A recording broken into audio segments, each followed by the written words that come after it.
This is Akashwani Mokokchung. We are here with Ms. Lanusenla Jamir, founder of the non-profit organization First Rain. Well, we hope that this intellectual interview would serve as a medium for all listeners to get a glimpse of the functioning and understanding the whole meaning behind the creation of this organization, a very first of its kind in our district. We are very beholden to you for availing your precious time to Akashwani Mokokchung. Well, my first question to you is, could you walk us through about your core story, the inspiration, and the purpose of your organization? Thank you for having me. I'm very grateful that you took interest in First Rain. At the core, it's really about my journey through seminary and the questions I asked myself about what I wanted to do with my life, what my purpose was. I couldn't quite see myself fitting into traditional spaces. The journey took time, and there wasn't always clarity. But I held on to this idea of building an organization where people with different talents could come together, work, and contribute. Along the way, I became more aware of myself, who I am, where I come from, and what's shaped me. And I've always wanted to share that process with others because it's had such a positive impact on me. I also wanted a space where during those confusing moments, I could seek guidance from people willing to help without judgment. But the kind of openness and vulnerability I needed wasn't always easy to find. What I was really looking for was a way to be seen, not just for one thing that I do, but for all of who I am. To be seen in my struggles and my strengths, to be seen as capable, but also as someone who needs help, who needs encouragement, validation, reassurance. I remember times in school when a teacher recognized some potential in me, and it made me feel so valued. Those moments were very short and brief, but they changed the way that I approached that particular subject or task or sport. Having someone validate you, even if you're somewhat aware of your abilities, gives you that extra confidence to keep going, no? It's fulfilling to feel that you're contributing something meaningful, something that you're passionate about. So the vision of the organization is simple. It is to build a community of people who can find rest in their purpose. Because I think that when we are aligned with our true purpose, that's when we feel most fulfilled and we can truly rest. That itself was very beautiful to listen to. Well, our next question to you is, can you please tell us about the leadership and the management of the organization? Yeah, right now we're actually a small team of just 3 people, and our center is very new. We're coming up on our 1-month anniversary on the 18th this month, actually. I'm the founder and I serve as a director, and I work closely with other core team members, Dr. Lanusenla as Longkamer and David Thiagaraj, and they help manage the center alongside me. Well, what was the biggest challenge when you forwarded with this plan, and what is the current challenges that you are facing right now, if there is any? Since we're only a month old, we're still in a very early stage. So there aren't any new challenges just yet. Right now, we're focused on learning the basics of managing the center, from handling the team to managing finances. But our biggest challenge is really about reaching out to the community and building their trust. That's something that takes time.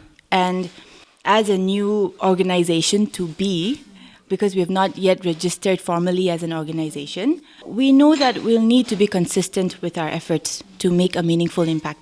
And people are curious, but it feels like they're waiting and watching at the moment. Okay. Well, also, how do you plan to grow your organization? Like, is it for long term or short term? That question requires a very lengthy answer, I suppose.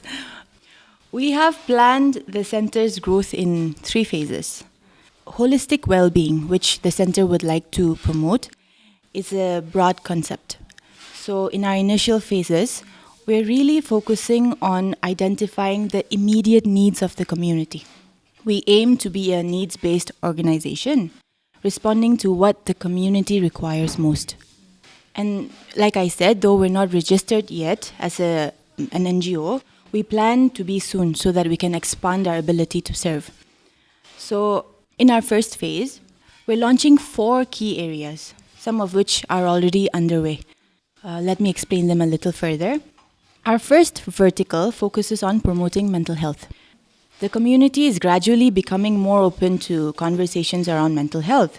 And there is a curiosity about what mental health means and what it looks like to face mental health challenges. And we're working with a psychologist specializing in family and relationships at the moment who is already taking up clients. And we're also planning to host awareness campaigns for the coming year to keep building this openness. Our second vertical is our study center, which is created to foster a learning environment where people can read, research, or study and engage with various topics. Our third vertical is about offering educational talks, seminars, and workshops. So the goal is to give local residents access to these opportunities right here in town so they don't have to travel far. We've started a Masterclass lecture series with our first event on October 26th, where a psychotherapist and a life coach from Dimapur spoke to a group of about 30 people. And the fourth vertical is that we want to promote creativity in all forms. Whether it's poetry or music or other forms of expression, we want to provide a space for people to explore and share their creative sides. And looking ahead, we're planning to host retreats for the elderly and create our own curated courses. We're also committed to fostering a reading culture through initiatives that encourage people to engage with books. And eventually, we would like to launch First Rain Productions, a product vertical that will allow us to produce and commission our own items. Well, it does sound very interesting and exciting. We'll be looking forward to it. So also, we would like to know what is your target audience and also your PR strategy, social media presence, if you would like to share a little bit on that. Sure. Our vision is about building a community. And so in the long run, we would like to involve everyone in our events and programs. But for this first phase, we are focusing on the youth. So that would be people within the age group of 13 to 40, 45. And regarding the PR strategy, right now we're active on Instagram under the handle FirstRain24. And we try to keep the handle as engaging as possible. Jamir, who is currently in Bangalore, helps manage it. And we're making steady progress with it. And aside from Instagram, our outreach is mostly through our events, each tailored to reach different audiences. So once we get a solid grasp of running the center, we plan to develop a more structured PR strategy. So, well, I would also like to request the listeners to not forget to follow at FirstRain24 on Instagram. Well, one of the most important questions that we would also like to know from you is this an individual venture of yours or you have potential partners? Yes, I am the sole proprietor of the center, but I couldn't have done this without the support of my family, especially my parents. Thank you so much. And we'd also like to know about the accommodation of the space in your institution. Our space is on the smaller side, so we keep most events limited in capacity. We can host a maximum of about 30 people, and our study center, which is a single room, can comfortably accommodate around 15 people. So for anyone interested in hiring the space, this setup works well for intimate gatherings. So while preparing for this new venture, what was the best advice that you received? I think the best advice I received was to not get discouraged if people or if help doesn't come from the people you expect. Instead, keep an open and positive mindset because support often comes from unexpected places. And it's a reminder to stay resilient and keep the right attitude to handle these moments without letting them bring you down. That's a very good advice that you received. Well, what values would you like to instill in your organization? You actually happen to be asking that at the right time because I've been really thinking about the core values for the organization. And there are a few that I have been thinking about. First is valuing donations. I want to ensure that every contribution is respected and used wisely, putting in the effort that's worthy of the support we receive. And secondly, it's mutual respect. Even though there's a hierarchy in our roles, Everyone deserves mutual respect, regardless of their position. Thirdly, it's hard work and punctuality. They're often talked about, but not always practiced, right? But I think that they will represent the integrity that we would want to uphold as an organization. And lastly, encouragement to grow. I would like for this space to push people to go beyond their comfort zones, encouraging growth. That's very beautiful. Well, our next question to you is what were the key takeaways from the first Masterclass lecture series event and how did participants respond to it? The first Masterclass lecture series, which was our first event, I think was a success and a very good start to the center.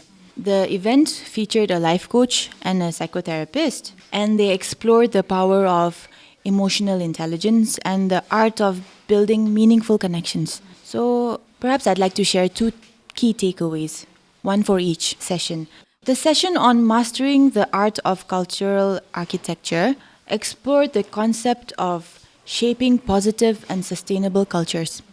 And so participants gained insights into the role of intentional and unintentional behaviors in creating inclusive and supporting environments. With regard to the session on building connection with others through emotions, the psychotherapist shared insights into the importance of emotional connection and the role it plays in our overall well-being. So participants learned how to navigate their emotions, express themselves more authentically, and therefore build deeper connections with others. I think the event was well received by participants. We had a very mixed group comprising school students, college students, and working professionals as well. And the highlight was seeing young students ask questions, which to us meant that they were engaging with the content. And we really look forward to organizing more such events in the future. Also, could you tell us something about the latest creativity series, Hands at Work event? Sure. We just had our creativity series Hands at Work exhibition last week, 7th, 8th, 9th. And it was like a celebration of local talent. We showcased a broad range of artwork, but it wasn't just about selling art. The event was about seeing or taking notice of the artist behind the artwork, which we often don't, right? And also inspiring others to pursue their creative passions. We wanted to create a space where artists could share their work, connect with like-minded individuals, and inspire others to embrace their own creativity. Not everyone, like I said, is made for traditional study spaces. And it was very encouraging to see people appreciating the art pieces, buying them, and spending time at First Rain. That must have been a really great event for you and very memorable one as well. Also, in what ways do these events contribute to the organization? Our events are designed to promote holistic well-being, which means supporting people in developing various aspects of their lives. We want to recognize that our community is diverse, filled with people who have different interests, and we want to be a place where everybody feels welcome. So each event attracts a different audience. For our first event, for example, appealed to one group, while the second drew in a completely different crowd. This variety brings us closer to our vision of creating a space where people feel seen for who they are and what they can contribute, no? Holistic well-being isn't just meant for one type of person. It's for the whole community. And we want to serve and engage with different groups along the way. Having this conversation with you makes us feel very eased. We feel much better rather to be asking these questions and getting your answers. All right, we're almost coming to an end. I have only a few questions left. So we would also like to know, do you have any plans to expand such as workshops, publications, or anything that you're looking forward to? Yes, we do have plans to expand, possibly through workshops, publications, and all the other initiatives. But we're just getting started. Our focus right now is on doing what we're currently offering and just doing it well. So our last question to you is that, do you have any message that you'd like to pass on to the radio listeners? Come by First Rain. Visit us, support us in prayer, through donations of cash or kind, or just by learning more about who we are and what we do. We're putting in a lot of effort to do something meaningful for this community. And Your support would mean a lot to us. We've got events lined up for this year and the next, and your participation would not only encourage us, but also show that we're moving in the right direction. Thank you. Thank you very much for giving us your time, for giving us your insights on your organization. And I hope that the listeners will also gain a lot from what you have just shared with us. Well, we have heard the wonderful interview with Ms. Lanusenla Jamir, proprietor of First Rain. This is Akashwani Mokokchung.